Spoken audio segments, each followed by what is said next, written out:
give me your initial impression from year three of the Senior Bowl. What was it like?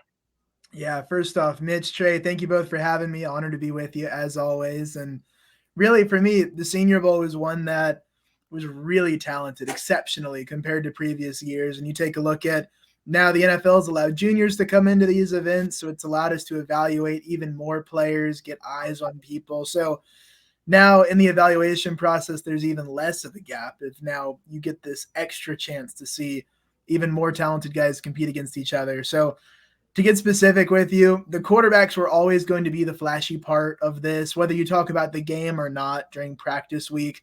Having these guys come out and practice all throughout the week of Penix and Nix and Hartman all on one team and getting to watch them go up against each other and seeing Bo Nix get off to a slow start, maybe a better finish, but it's something I'm sure we'll talk a little more about. And Michael Penix to me is still a really good player, but not wowing me as much. So I'm kind of sitting maybe into the first round grade. If I'm in the top 10 of this draft, I'm not sure I quite feel comfortable with him. Top 15, I'm not there yet personally.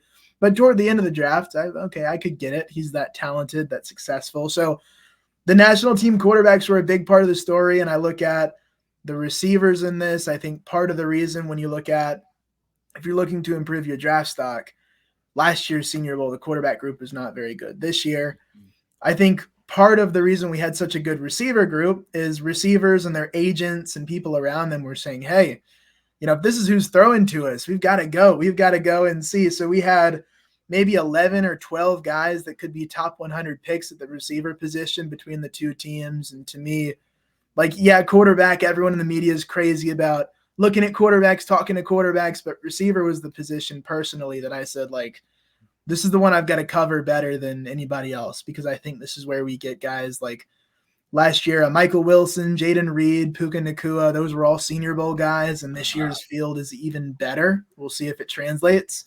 So that was the thing I looked at. DB group was pretty good in response to receivers being good, but that to me was the strength of this when you look at the flashy positions. Of course, O-line was good.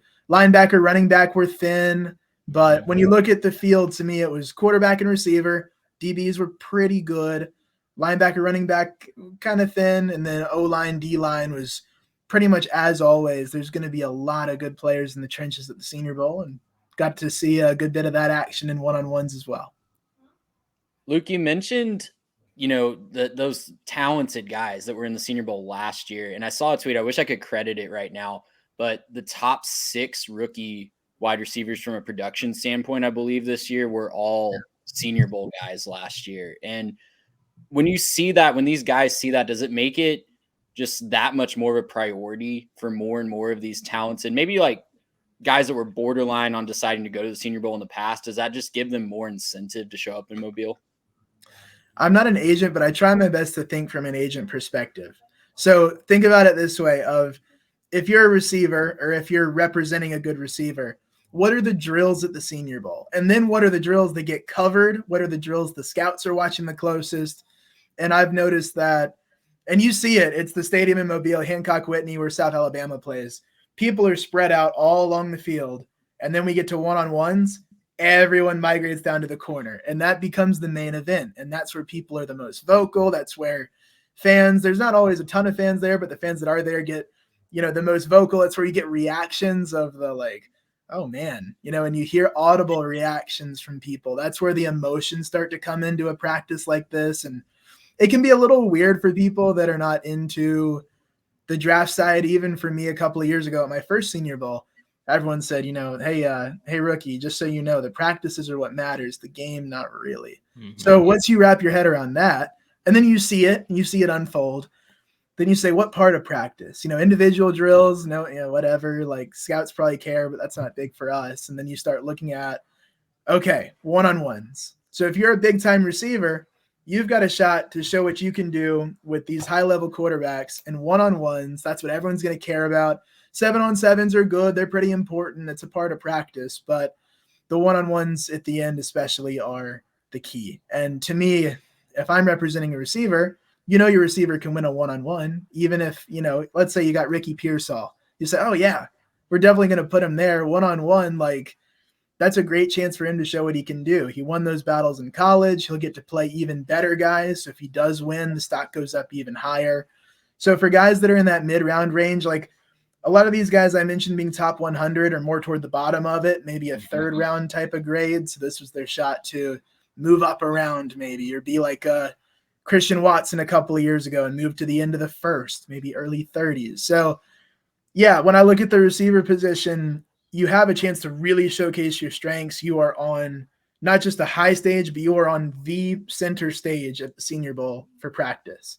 So I think that's a big reason of why they do it. And then when you look at evaluators of, you've got, for example, a few of the Georgia defensive backs, Javon Bullard, Tyke Smith, they both won awards this week. So you say, okay, here's your shot to go one-on-one, beat these guys who are being voted by their peers as the top, player on their team, top DB on their team, defensive MVP, for example, like those guys won. And that's your shot. So to me, I look at that and say, yeah, it's absolutely where I'd be sending my receivers if they, not Marvin Harrison Jr., but guys that are graded maybe 50 to 100.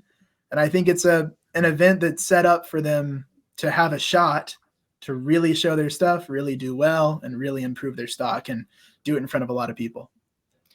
I think it's a fascinating evolution that the Senior Bowl has undergone. Right now, you've got the hashtag, the draft starts in Mobile. Initially, I was like, oh, that's a cute branding slogan. But now, it really feels like the draft truly starts in Mobile. I think we're a step above draft casuals. Obviously, we cover college football every single year and have that mindset. Okay, yeah, this is, when I evaluate a player, okay, here are the traits that I think will play at the next level.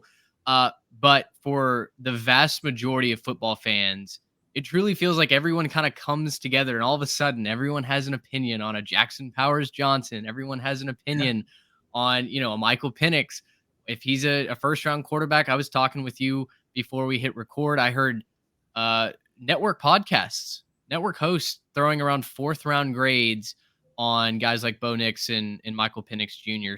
Gracious him! How about